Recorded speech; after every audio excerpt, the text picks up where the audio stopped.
요한복음을 쓴 사도 요한의 목적이 있다 그랬어요. 그 목적이 요한복음 20장 31절. 예수가 누군지를 알리고 싶은 거예요. 예수. 사람으로 오신 예수지만 그 예수는 원래는 하나님의 아들이었다는 거예요. 원래는 하나님의 아들 그리스도 왕이셨다는 거예요. 그 하나님의 아들을 믿게 하기 위해서 이 요한복음을 쓴 거고요. 이것을 믿고 그 예수의 이름을 힘입어서 영원한 생명, 오직 생명을 얻게 하기 위해서 쓴 거예요. 그렇다면 사도 요한은 생각했을 거예요. 예수가 하나님의 아들인 것을 어떻게 이야기를 할까? 먼저 태초에 계셨던 그 말씀이 곧 하나님이시지. 하나님과 함께 계셨지. 그 말씀이 없이는 세상이 창조도 되지 않고 지금 이 세상이 다스려지지도 않지. 모든 만물이 주에게로부터 오고 주로 말미암고 주로 돌아가는 거지. 이 말씀을 쓰면 되겠다. 그래서 요한복음 1장을 쓴 거예요. 태초에 말씀이 계시니라. 이 말씀이 하나님과 함께 계셨으니 이 말씀은 곧 하나님이시라. 근데 그 하나님이 뭐 어쨌다고요? 이렇게 또 묻는 사람들 있잖아요. 하나님이 뭐 우리한테 뭐 해준 거 있어? 해준 거 있어? 이랬을 때 문제를 해결해 주시는 예수님, 죄 용서해 주셨어요. 그럼 무슨 말인지 몰라요. 이 죄인들끼리 사는데 너도 죄인 나도 죄인, 이게 정상으로 보인다니까요. 내가 너보다 조금 더 나아. 그럼 내가 잘난 거야. 내가 조금 너보다 못 나아. 그럼 조금 기죽어서 사는 거야. 우리는 그런 삶을 살아요. 아니라는 거지. 죄에 대해서 주님께서 말씀하실 때는 관심이 없어요. 그래서 주님께서 이 땅에 오셨을 때는요, 죄인을 구원하러 오시고 또한 십자가에 죽으시기 위해서 모든 인류를 구원하시기 위한 구속사를 이루기 위해서 오셨지만 이 땅에서는요, 가르치시는 사역을 하셨고요. 말씀이 무엇인지 배워야지 하나님의 뜻을 알지요. 그리고 병 고치는 사역을 하셨어요. 그뿐만 아니에요. 원래 목적이 뭐예요? 복음이 사형리에 나타난 예수 하나님께서 우리를 사랑하셔서 예수님을 주시고 죄인된 우리들, 그 죽을 수밖에 없는 우리들을 또 사랑하셔서 예수님을 주시고 믿기만 하면 구원을 받고, 물론 그게 복음이에요. 그런데 그 복음이요, 예수님이 이 땅에 오신 것부터 복음이 시작된 게 아니고요. 복음은 영원의 시간에서 시작됐어요. 그래서 복음 그러면요, 창세 전으로 가야 돼요. 영원한 시간으로 가야 돼요. 영원한 시간, 창세 전에 하나님께서 우리를 어떻게 사랑하셨는지, 어떤 사랑으로 우리를 예정하시고 우리를 구원하시기로 작정하시고 계획하셨는지, 그것이 바로 복음이에요. 누구는 택하시고 누구는 버리기로 유기하셨다는 게 예정과 복음이 아니고요. 죄인을, 죽을 수밖에 없는 죄인들, 죽음에서, 사망의 늪에서, 사망의 권세에서 영원히 죽을 수밖에 없는 우리들을 예수로 말미암아 하나님의 사랑의 아들의 나라로 옮기셨다는 거예요. 누가요? 하나님께서. 언제요? 창세전에. 우리는 이 창세전이라는 말이 들어오면요, 무슨 말인지 몰라요.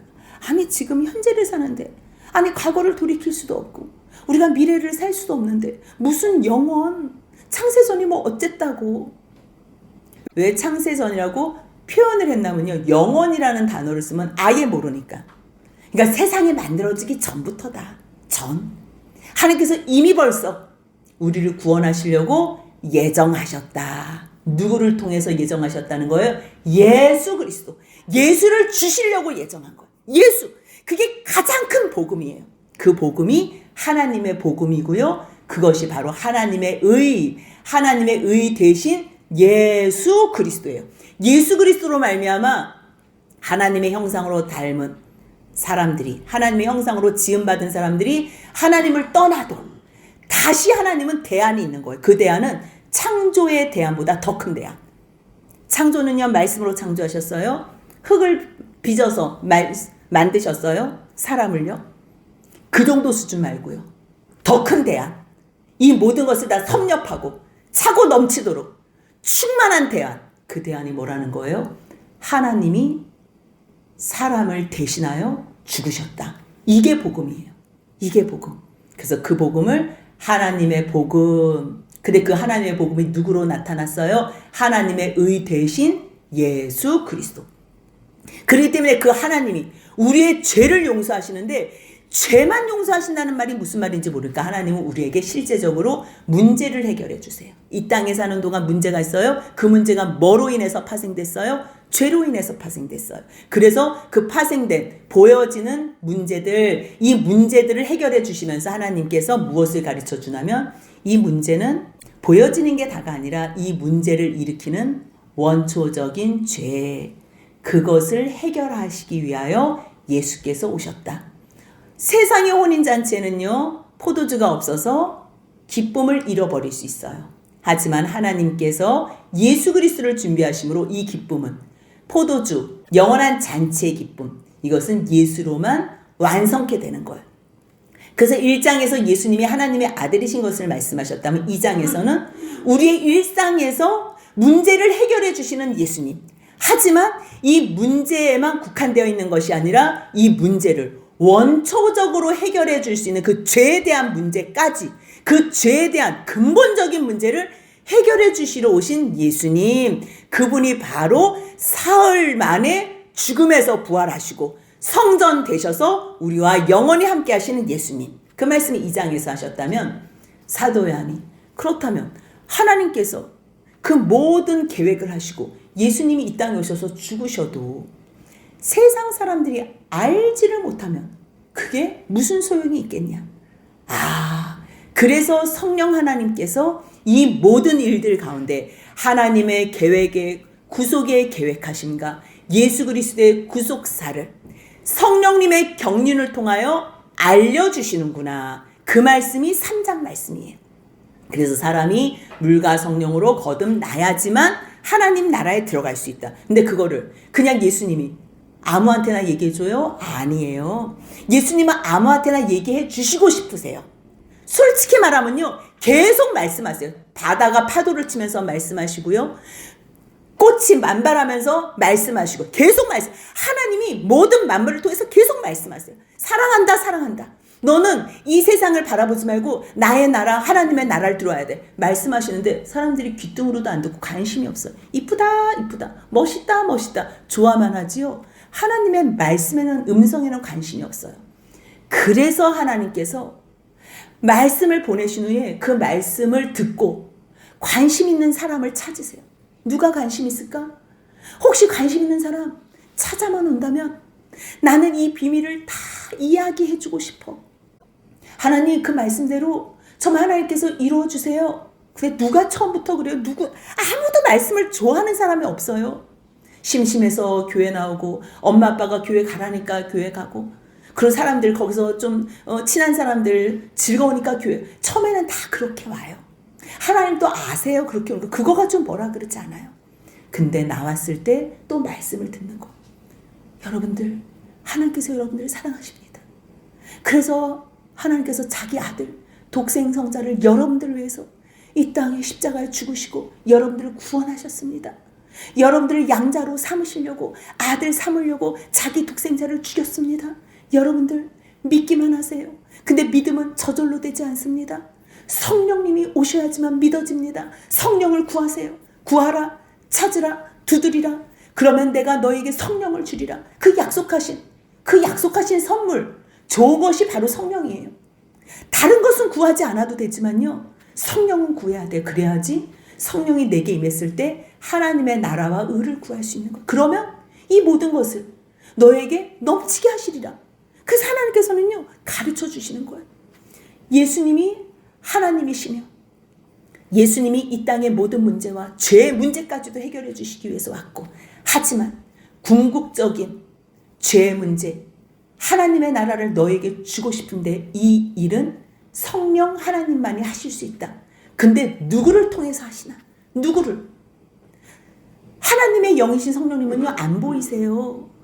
안 보이시기 때문에 혼자서 날아다니면서 하실 수가 없어요. 물론 하셔도 되죠. 근데 그렇게 안 하시기로 했어요. 사람과 함께 하시기로 했어요. 사람과 함께. 너가 원하기만 한다면, 누가 하나님의 일을 하기를 원하는 사람만 있다면 내가 너와 함께 하리라. 너의 몸을 좀 빌려줘. 내가 너와 함께 거하면서. 예수님이 그러잖아요. 의탁지 않았다고. 근데 이제 성령 하나님께서 의탁하면서 내가 너를 의지하면서 너 몸을 빌려서 나의 일을 하길 원한다. 그게 하나님의 하나님의 일이에요. 세상의 많은 일들은요, 다 세상의 능력, 힘, 물질로 할 수 있어요. 근데 하나님 나라의 일은요, 세상 아무리 돈 많아도 할 수 없고요, 세상에서 아무리 날고 기어도 할 수 없어요. 세상의 능력으로 할 수 없는 게 하나님의 나라의 일이에요. 그러면 하나님 나라의 일은 누구로만 가능해요? 성령 하나님.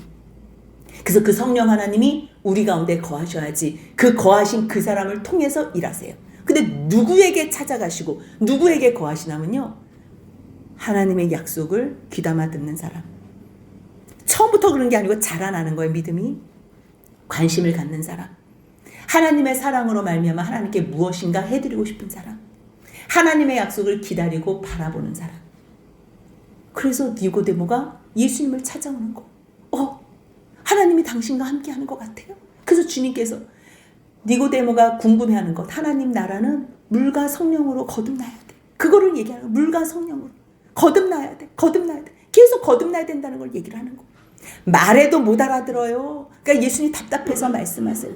너가 땅의 일도 못 알아듣는데 내가 하늘의 일을 얘기하면 너가 알아듣겠니? 그래서 비유하신 게 뭐예요?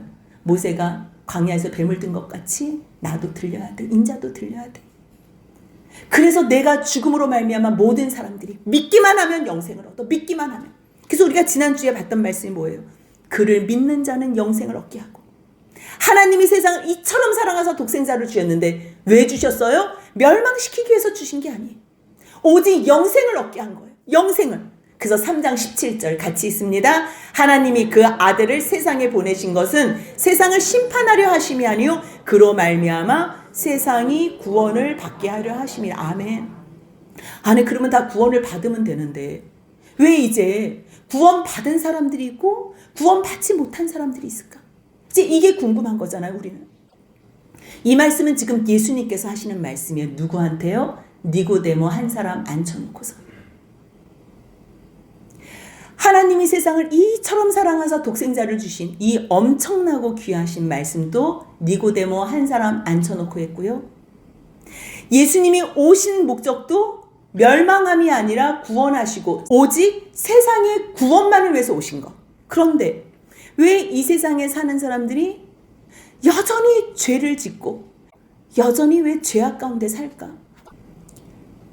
하나님의 아들이 이 땅에 온 것은 그로 말미암아 세상을 구원하기 위함인데 이것은 믿음으로만 된다는 거예요. 믿음. 믿는 사람들은 심판을 받지 않아요. 우리가 심판 이러니까 무슨 말인지 이게 어감이 잘 안 와요. 그래서 다른 성경 해석본에 판결이라고 나오더라고요. 판결. 믿는 자는 판결을 받지 않아요. 왜요? 예수님께서 이미 벌써 다 그 싹을, 죄의 싹을 치르셨기 때문에. 근데 믿지 않는 사람은요, 심판을 받는다는 거예요. 독생자, 하나님의 아들, 그 독생자의 이름을 믿지 않았기 때문에 벌써 심판을 받은 거래요. 만약에 지금 제가 여러분들이 그 아들 예수님의 이름을 믿으면요, 여러분들은 판결을 받지 않아요. 심판 받지 않아요. 자유하게 돼요, 죄에서.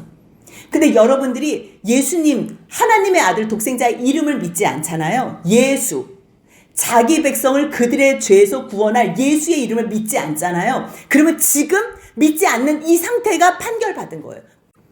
그렇다면 그 정죄, 판결을 받았다는 것은 어떻게 아나?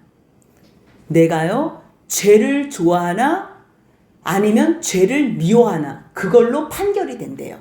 그 말씀이 19절이에요. 같이 한번 읽겠습니다. 그 정죄는 이것이니 곧 빛이 세상에 왔으되 사람들이 자기 행위가 악함으로 빛보다 어둠을 더 사랑한 것이니라. 이 세상에 태어나서 빛을 사랑하는 사람은 없어요. 처음부터. 모두가 다 빛을 싫어해요. 말씀을 싫어하고요. 특별히 복음, 교회 가서 복음을 증거하는 설교는 더 듣기 싫어해요. 왜요? 내가 지금 어둠에 있기 때문에. 빛이 아무리 와도 참빛 대신 예수님이 오셔도 우리는 예수님도 거부하고요. 예수님을 증거하는 그 심령 가운데 예수의 빛을 증거하는 종들도 우리는 태생적으로 거부하게 돼요. 왜요? 이유가 있어요. 사람들이 자기의 행위가 악하기 때문에 빛에 노출이 되면 자기의 행위가 드러나는 걸 싫어하는 거예요. 그래서 계속 어둠에 있으면, 죄악 가운데 있으면요, 우리가 우리의 죄가 남의 더 큰 죄가 한데 가려져서 내 죄가 드러나지가 않아요. 그 특별히 나만 잘못했다 이런 게 죄책감이라는 게 틀림이 없어요. 나보다 더 센 죄인들을 만나면. 그래서 자기 행위가 악함으로 빛보다 어둠을 더 사랑하기로 결정했다는 거예요. 내가 그냥 나 이거 잘못했는데 내 모습이 왜 이러지? 나 지금 잘못한 거 빛으로 나아가야 되겠다. 이거는 정말 기적과 도가과 하나님의 은혜, 말씀이 임하는 거예요. 지금 말씀이 똑같이 임하잖아요. 근데 누구는 듣고 순종하는 사람이 있어요. 근데 누구는 듣고 도 순종하지 않는 사람, 듣고 도 순종하지 않는 사람이 있어요. 왜요? 내가 결정해요. 나는 빛으로 하나님의 말씀 앞으로 순종하고 싶지 않다. 이건 내가 결정해요. 하나님은 이미 벌써 우리에게 순종할 능력을 다 주셨어요. 여러분들이 지금 믿지 않는 것뿐이에요. 성령을 보내셨다는 것은 우리로 죄를 끊고 하나님의 말씀 안에서 순종할 수 있는 힘을 주신 게 그게 성령이에요. 성령께서 우리에게 돈 많이 벌고 능력 있어가지고 남들 앞에서 우쭐거 이런 능력을 주신 게 아니고요. 성령은 거룩한 영이기 때문에 나의 모든 죄를 일단 예수의 십자가의 그 피로 다 끊으셨어요. 완전히 다 용서해 주셨어요. 그 다음에 우리의 삶 속에서도 죄를 끊을 수 있는 힘을 성령님께서 주세요.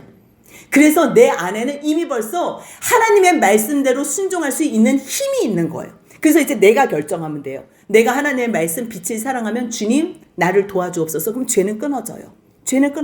물론 죄와 피 흘리기까지 싸워야 되겠지만 반드시 끊어져요. 하지만 내가 이 죄가 더 좋아.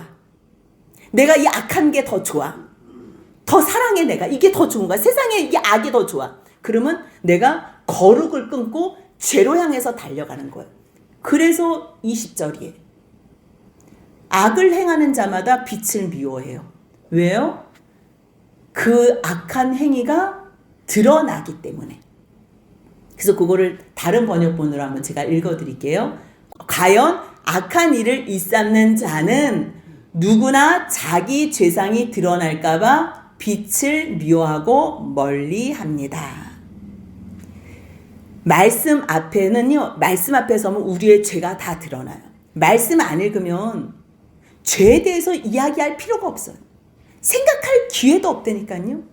근데 빛 대신 말씀, 생명 대신 말씀을 우리가 읽거나 이 창조하신 이 말씀, 이 능력의 말씀을 우리가 펴서 바라보면 이 말씀이 우리를 조명해 주세요. 빛으로, 생명으로. 그랬을 때 다른 것이 보이는 게 아니라 내 죄가 투영되고 내 죄가 드러나는 거예요. 그래서 하나님, 나를 용서하여 주옵소서. 나는 혼자서 감당할 수 없습니다. 그래서 주님 앞에 나의 모든 죄를 드러내고 고백하면 하나님께서 예수의 피로 다 용서하시고 예수의 부활로 우리를 다 구원해 주시는데, 아니 나 그냥 드러나는 게 싫어. 나 짜증나. 나 창피해. 나 싫어. 그 창피할 게 없다니까요. 모두가 다 죄인이에요. 모두가. 의인은 없나니 한 사람도 없어요. 저 사람 좀 고상하게 있는 것 같아. 걱정하지 마세요. 저 사람도 죄인이에요. 모두가 다 죄인이에요. 숨겨진 죄, 드러난 죄일 뿐이지 다 죄인이에요. 그래서 죄인을 구원하러 오셨다니까요. 죄 지은 게 창피한 게 아니에요. 뭐가 문제냐면요, 죄를 짓고 나서 하나님께서 용서해 주신다고. 너는 이미 벌써 다 용서받았다고. 너는 내 자녀라고. 이제 죄 안 지을 수 있다고 말씀하시는데, 아니에요. 나는 여전히 죄 지을 수밖에 없어요. 난 계속 죄 지을 거예요. 이러는 너가 악하다는 거예요. 주님은요, 죄인을 미워하지 않으세요. 주님은 죄인을 사랑하세요. 죄인을 구원하세요. 그래서 구원하시기 위해서 오셨어요. 지금도 죄인을 살리시려고 이렇게 애쓰시고 계세요. 우리 한 사람 한 사람을 다 통해서. 근데 문제는 뭐예요? 하나님께서 용서해 주시는 그 말씀, 회개하고 돌아오면 내가 너의 모든 죄를 이미 벌써 다 용서해 주셨다는 그 말씀을 헛되이, 헛소리로 듣는다는 거예요. 우리가 수요일날도 같이 나눴잖아요. 다른 게 죄가 아니라, 죄 지은 후에 내가 너의 모든 죄를 용서할 테니까 이제 그만 죄 지어. 그만 죄 지어. 그렇게 말했을 때 하나님의 말씀을 헛소리, 헛되게 듣는 게 첫 번째 죄고, 두 번째는 하나님의 말씀을 전하는 종을 죽이고 싶어 하는 것.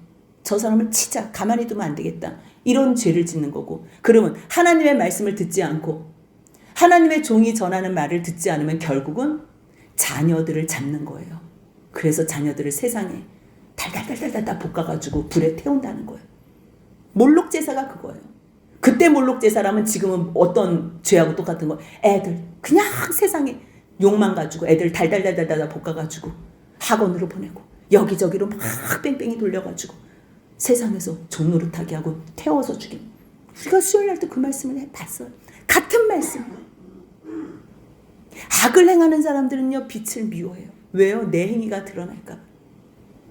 하지만요 진리를 따르는 자는 빛으로부터 나서 이 세상에는 진리를 따를 사람이 없어요. 어머 저 사람 진리 따르는 것 같아. 어머 저 사람 처음부터 그랬나 봐. 아니요. 더 죄인 중에 개수가 변화받았을 때 바울과 같은 사람이 나오는 거예요. 그러기 때문에 저 사람이 지금 진리를 따라요. 주님의 은혜가 그에게 말씀이 임했게 돼. 다른 거 아니에요. 주님의 은혜는 이퀄 말씀이에요. 말씀은 우리에게 다 있잖아요. 이 말씀, 이만 말씀 읽기만 하면 돼요. 그거 찔려요? 찔릴 때 우리는 책을 덮고 싶거든요. 찔릴 때 무릎 꿇으면 돼요. 하나님, 오라. 어떻게 하면 됩니까? 어떻게 하지? 용서를 받을 수 있을까? 주님 나 좀 용서해 주세요. 나 좀 구원해 주세요. 그렇게 평생 듣던 말 용서해 줬어. 그 말씀이 그때서야 이제 제대로 들린다니까요. 아무리 용서해 준다 해도 우리 관심 없어요. 아 돈이나 좀 주세요. 아 그럼 문제나 좀 해결해. 아 나 지금 머리 아픈데 이 문제나 해결. 그 문제가 뭐 때문에 왔는데? 죄 때문에. 그래서요 진리를 따르는 자 빛으로 온 사람이에요. 빛으로 나아가는 사람. 빛으로 온 사람은요 빛으로 나아가요. 나만 나아가는 게 아니고 옆에 있는 사람과 함께 여러분들 같이 나갑시다. 여러분들 어둠 사랑해봤자 그게 지금 숨겨질 것 같지요? 그 어둠이 세상에서는 숨겨질 줄 몰라요. 하지만 그 예수 그리스도의 심판대 앞에서는 완전히 다 여러분들의 죄악이 드러납니다. 그때 우리가 어떻게 하겠습니까? 그때 우리가 숨김을 받고 그때 우리가 용서받을 이 세상, 이 시간, 이 세상에서 우리가 회개로 나가야 됩니다.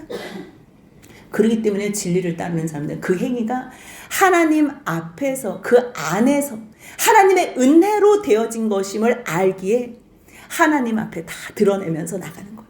이 사람들 자기가 옳게 한다. 자기는 옳은 게 없어요.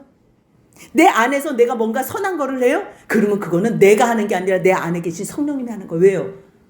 나는 선을 행할 줄 모르는 사람이었으니까. 레위기 13장 13절을 보면요. 문둥병 얘기가 나와요. 나병 환자 얘기. 근데 머리끝부터 발끝까지 다 나병이 걸린 사람. 다 나병. 그러니까 여기만 나병이 걸려도 그 사람 문둥병이에요. 그리고 반만 나병이 걸려도 나병이에요. 반만 걸려도. 근데 머리끝부터 발끝까지 다 나병이 걸리지요. 다 나병. 그럼 그 사람을 뭐라 그러는 줄 알아요? 정하다 그래요. 놀랍지 않으세요? 근데 성경에는 나병 환자가 죄인을 비유한 말로 나와요. 죄에 대한 나병. 왜요? 죄라는 거는 감각이 없어요. 인지를 못해요. 무뎌요. 그 나병 환자처럼 죄가 들어와도 코가 떨어져 나가고 손가락이 떨어져 나가는데 몰라. 심하면 심할수록 더 몰라. 죄에 대해서 무뎌. 그러다가 죽는다는 얘기거든요. 근데 레위기 13장 13절에서 나병 환자가 머리끝부터 발끝까지 전신이 나병에 걸렸으면 그는 정하대요. 무슨 얘기예요? 나는 머리끝부터 발끝까지 정한 것이 하나도 없습니다. 나는 의로운 것이 하나도 없어요. 내가 하나님 앞에서 디밀 것이 단 한 개도 없습니다. 나는 죄 덩어리입니다. 완전히 나는 죄인 중에 개수입니다. 그렇게 고백할 때에 그래. 그래서 내가 너를 용서하시고 구원하기 위해서 온 거고 그래서 너는 이미 벌써 너가 죄인이라는 걸 죄덩어리라는 걸 고백했기 때문에 너는 깨끗해. 그 깨끗하다는 말을 하시기 위해서 그 긴 나병 환자에 대해서 설명하신 거예요. 무엇을 드러내요? 우리는 죄덩어리밖에 죄밖에 없어. 할 줄 아는 거 죄밖에 없어요. 그런데 우리 가운데 선을 행해요? 어머 저 사람 선을 행해? 어머 저 사람 아무것도 기대하지도 않고 뭔가 어머 저렇게 충성스럽게 해? 그 안에 누가 계신 거예요? 이미 벌써 성령 하나님이 계시는 거예요. 성령. 그래서 예수님께서 뭘 말씀하세요? 오직 하나님의 그 크신 구원의 역사가 나의 구속사로 인하여 성전으로 이루어지고 성령께서 너희 가운데 오셔야지만 물과 성령으로 거듭나야지만 하나님의 나라에서 영원히 살 수 있어. 너희들이 하나님 나라를 볼 수 있어. 그 얘기를 하시는 거예요. 그리고서 장소가 바뀌어서 예수님께서 그 후에 제자들과 함께 유대 땅으로 가세요. 근데 거기서 거하시면서 세례도 베푸셨는데요. 그곳에는 세례 요한도 세례를 베풀었대요. 왜냐하면 거기에 물이 많았기 때문이래요. 그래서 많은 사람들이 세례 요한한테도 세례를 받으러 오고 또 예수님한테도 세례를 받으러 왔는데 예수님이 직접 세례를 해주셨다는 말씀 없고요. 그의 제자, 예수의 제자들이 세례를 베풀었더라 이렇게 나와요. 근데 아무튼 많은 사람들이 거기에 나와서 세례를 받는데 요한이 아직 옥에 갇히지 않았대요. 요한은 왜 왔지요? 예수님을 증언하려고. 그 길을 곱게 하기 위해서 온 거예요. 예수님 증언하려고. 근데 아직 갇히지 않았대, 요한이. 이제 요한이 갇혀야지 예수님께서 이제 더 크게 활동하시는 거예요. 근데 아직 갇히지 않았대, 아직. 그러한 상황에서 이제 요한의 제자와 유대인들이 정결 예식, 뭐 세례를 받는데 왜 받냐, 막 이런 걸로 말싸움이 났나 봐요. 그래서 변론이 되었는데, 잠깐만. 우리 세례 요한이, 우리 선생님이 세례를 줬는데, 저기 예수 제자들이 또 세례를 베푸네? 그래서 이제 마음이 상한 어떤 요한의 제자가 이제 요한한테 가서 얘기하는 거예요. 라비오, 선생님과 함께 요단강 저편에 있던 저 사람 있잖아요. 선생님이 증언하시더니 예수 그리스도를 얘기하는 거죠. 예수님을 얘기하는데 선생님이 왜 증언하시니가 있잖아요. 근데 거기서 세례를 베푸는데 사람들이 다 그리로 가요. 다 그리로 가요. 이게 어떤 마음이에요? 왜 이런 얘기를 왜 해요? 세례 요한이 모르겠어요? 세례 요한이 알지요. 저는 나보다 크다고 얘기하고 나는 그의 신발끈도 풀게 감당하지 못하다 그러고 그는 하나님의 어린 양이라고 다 아는데 근데 이제 제자가 속이 상해서 세례 요한한테 이제 상황을 파악하고 보고하고 이르려고 온 거지. 그 어떤 마음과 같냐면요. 민수기 11장 24절을 보면 모세가 70인 장로를 세워요. 그래서 하나님께서 이 70장로들에게 영을 내려주세요. 영을. 그래서 거기에 있는 70 모든 장로들이 임하는데 거기에 기명된 자 중에 두 사람 엘닷과 메닷이라는 사람이 그 진영에 모이지 않은 거예요. 모이지 않고서 장막에 나가지 아니하였는데 바깥에 있었는데도 그들에게 영이 임한 거예요. 그러니까 어떤 소년이 그 상황을 보고서 잠깐만 지금 저 사람들이 진 안에 들어가 있지도 않은데 하나님의 영이 임해서 막 예언을 하는 것 같아요. 막 그러니까 거기에서 이제 여호수아가 모세를 섬기는 눈의 아들 여호수아가 옆에서 듣다가 모세한테 말하는 거예요. 모세요, 내 주 모세요, 그들을 말리소서. 그들을 말리소서. 이건 무슨 말이에요? 아니 지금 모세 당신이 말하는 데마다 오라 그러면 오고 여기서 지시망 딱 세워가지고 여기서 하나님 말씀하신 대로 순종한 사람들만 임해야지. 왜 여기 안 나온 저 사람들한테도 영이 임했어요. 그러니까 모세가 그때 뭐라 그러냐면요. 11장 29절 같이 있습니다. 모세가 그에게 이르되 내가 나를 두고 시기하느냐. 여호와께서 그의 영을 그의 모든 백성에게 주사 다 선지자가 되게 하시기를 원하노라. 모세는요. 자기의 일을 하는 사람이 아니었어요. 모세는 이스라엘 백성을 애굽에서 데리고서 오고 홍해를 건너고 광야를 지났지만요. 자기의 힘으로 하는 게 아니라는 걸 알았어요. 그리고 하나님께서 70인 또 세우시고 하나님의 영을 주신 분도 하나님이라는 걸 알았고 이 모든 일이 합력해서 선을 이루고 이스라엘 백성들이 하나님 안에서 온전케 되는 것을 목적으로 삼은 사람이에요. 그렇기 때문에 누구에게 영이 임하던 아니 그의 영을 모든 백성에게 주셔서 다 선지자가 되기를 원하는 게 이게 모세의 마음이에요. 똑같아요. 세례 요한도요. 누가 세례를 주든 상관없어. 왜냐하면 이 모든 것들은 하나님이 주셔야 돼. 하나님. 그러니까 세례 요한이 뭐라 그래요? 27절 같이 한번 있습니다. 요한이 대답하여 이르되 만일 하늘에서 주신 바 아니면 사람이 아무것도 받을 수 없느니라. 사람들은요 잠깐만 고자질하고 우리 선생님이 인기 없으면 나도 같이 인기가 망하잖아요. 그래서 얘기하는 거. 그래서 고자질하는 거. 뭐 남 욕하고 뭐 선생님이 뭐 조금 뭐 불쌍해서 얘기하는 것 같아도 결국 내가 선생님을 따르는데 선생님이 유명해서 떨어져 봐요. 그 화려했던 지금 사역이 세상적으로도 일단 이스라엘 백성들은 하나님의 선지자 하나님께서 세우신 사람이 있으면 일단 그 사람은 주목이 되잖아요. 근데 그 각광받고 있던 우리 선생님이 이제 시들해져? 이제 사라져? 힘이 없어져? 속이 상한 거지. 근데 세례 요한은 그게 아니에요. 자기의 사명을 아는 거예요. 자기의 소명과 사명을 아는 사람들은요, 시기 질투하지 않아요. 소명이 뭐예요? 콜링이에요. 사명이 뭐예요? 미션이에요. 왜 부르세요? 사명 감당하라고, 복음 증거하라고.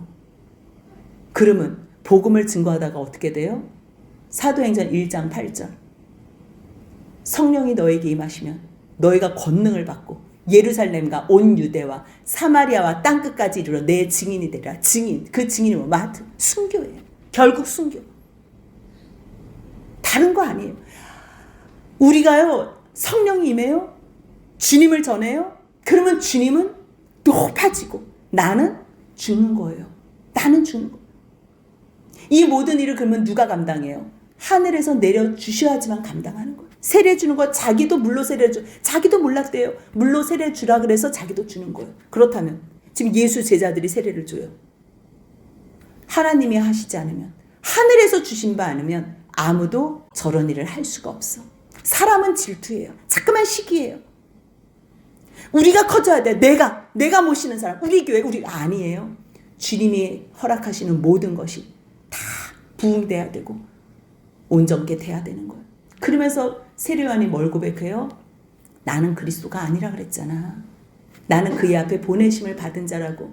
내가 여러 번 얘기했는데 그것을 증거해야 되는 사람이 너인데 너 왜 이런 거 가지고 시기하니? 그러면서 고백하는 게 있어요. 3장 29절 같이 있습니다. 신부를 취하는 자는 신랑이나 서서 신랑의 음성을 듣는 친구가 크게 기뻐하나니 나는 이러한 기쁨으로 충만하였노라. 아멘. 신부를 취하는 자는 신랑이 신부를 취할 때 얼마나 기뻐요? 저는 신부밖에 되지 않아서 신랑의 기쁨을 알지는 못해요. 근데 너무 기쁠 것 같아요. 너무 사랑스럽고 너무 행복하고 내 뼈, 이 부족한 이 한 뼈를 찾은 이 기쁨, 온전하게 만들어질 이 소망의 기쁨. 그래서 너무 기쁠 것 같아요. 근데요, 신랑 친구는 무엇으로 기뻐하는 줄 아세요? 신랑이 그 신부를 취하면서 행복해하는 그 모습을 보면서, 신랑의 음성, 너무 행복해서 정말 기쁨에 충만한 그 신랑을 보면서 친구는 그 기쁨에 충만한 거예요. 내 친구가 신랑이 신부로 말미암아 기뻐한다고 내가 친구인데 그 신랑의 신부를 내가 취할 수는 없는 거예요. 이거는 도둑이지. 말도 안 되는 거지. 진정한 친구라면 예수님께서 정말 그 성도들, 그 사랑하는 영원히 함께할 신부들, 우리잖아요. 교회의 머리는 예수 그리스도, 교회의 몸은 우리. 그래서 주님께서 자기 교회, 자기 성도들, 그들을 영원히 함께할 신부로 맞이하는 것을 통해서 기뻐하실 때 그 기쁨의 소리만 듣고서 나는 그 기쁨으로 충만하겠다. 그러면서 뭐라 그래요? 같이 있습니다. 그는 흥하여야 하겠고 나는 쇠하여야 하리라 하니라. 우리들은 하나님이 흥하고 예수님이 흥하면 나도 같이 흥해주고 싶잖아요. 그리고 절대 쇠하는 건 안 돼. 우리는 늘 어디 가나 머리가 되고 꼬리 되면 안 돼. 매번 이제 그런 설교만 들었잖아요. 주님이 흥할 때 나도 같이 흥하고, 주님 내가 쇠하니까 빨리 나를 구해주옵소서, 이제 이렇게만 하는데요. 진정한 주님의 사람, 진정한 주의 종은요, 예수님이 커지면 그 다음에 나는 상관없어요. 나는 죽어도 그 다음에 영원한 나라에서 하나님이 그거는 하나님이 준비하신 거기 때문에 이 땅에서 다 보상받지 않아도 돼요. 오직 우리의 기쁨이 무엇인지 그거를 우리가 오늘 한번 확인하면 좋겠어요. 다른 것으로 기뻐하는 게 아니라, 신랑 거 뺏어 먹으면서 기뻐하는 것이 아니라, 그냥 신랑이 그 아내로 말미암아 기뻐하는 그 음성만 듣고도 기뻐할 수 있는 사람. 여러분들은 무엇으로 기뻐하세요? 무엇으로? 꼭 내 입에 맛있는 게 들어가고 내가 편하게 있고 내가 왕대접 받고 내가 인정받을 때 기쁘세요? 아니면 나는 이러나 저러나 오직 예수님께서 영광 받으시고 예수님께서 높임 받으시고 예수님이 기뻐한다면 그 자리에서 나도 예수님의 기쁨으로 함께 기뻐할 수 있으세요? 한번 여러분들의 일주일 삶 한번 돌이켜보면 좋겠어요. 내가 뭐 때문에 화가 나고 그렇게 힘이 들었나? 아니면 내가 언제 기뻐하고 즐거워했나? 그것이 내가 기준이 되나? 아니면 주님이 기준이 되나? 오직 주님께서 나를 사랑하시는 그 사랑이나요?